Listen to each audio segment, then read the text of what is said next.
Hello everyone, welcome to my video. তো সবাই কেমন আছো? আশা করি সবাই ভালোই আছো।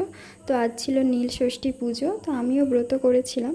প্রথমে বাড়িতেই যে শিব ঠাকুরটা ছিল ওটা একটু পুজো করে নিচ্ছিলাম নিজের মতো। মা আগে পুজো করে নিয়েছে, তবুও আমি নিজের মতো পুজো করছিলাম। তারপর বাড়ি থেকে বেরিয়ে প্রথমে যাচ্ছিলাম, আমাদের বাড়ির সামনে একটা লোকনাথ মন্দির আছে, ওখানে একটা ছোট্ট শিব ঠাকুর রয়েছে। তো সেটাতেই আগে জল ঢালতে গিয়েছিলাম। গিয়ে দেখলাম পুরো ফাঁকা।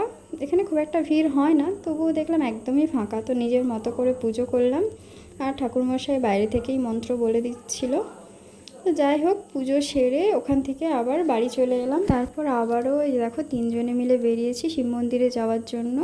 শিব মন্দিরটা লোকনাথ মন্দির থেকে একটু দূরে। তো শিব মন্দিরের কাছে গিয়ে দেখছি প্রচুর লাইন পড়েছে, গোল গোল করে 2টো লাইন করা আছে ওখানে। আটচালাটার মধ্যেই লাইনটা ছিল, এটা খুব ভালো ছিল, কারণ বাইরে ভীষণ রোদ্দুর ছিল। তো অনেকক্ষণ দাঁড়িয়ে থাকতে থাকতে আমি গিয়ে একটু বসে পড়েছিলাম।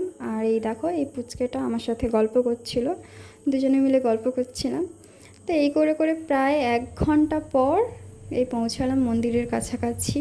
তো তারপর ফোনটা একজনকে দিয়ে চলে গেছিলাম ভেতরে। তো ওখানে জল ঢালার পর বাইরে এসে ধূপ মোমবাতি জ্বালানো হচ্ছিলো, যেখানে ওখানে ধূপ মোমবাতি জ্বালিয়ে দিলাম। তারপর ওখানে সাইডেই পঞ্চামৃত দেওয়া হচ্ছিলো, সন্ন্যাসীরা দিচ্ছিলো পঞ্চামৃত, ওখান থেকে পঞ্চামৃত নিয়ে নিলাম। নিয়ে সবাই মিলে বাড়ির দিকে রওনা দিলাম। তো ভিডিওটা এখন পর্যন্তই। ভালো লাগলে অবশ্যই লাইক কমেন্ট শেয়ার করে দিও। টাটা।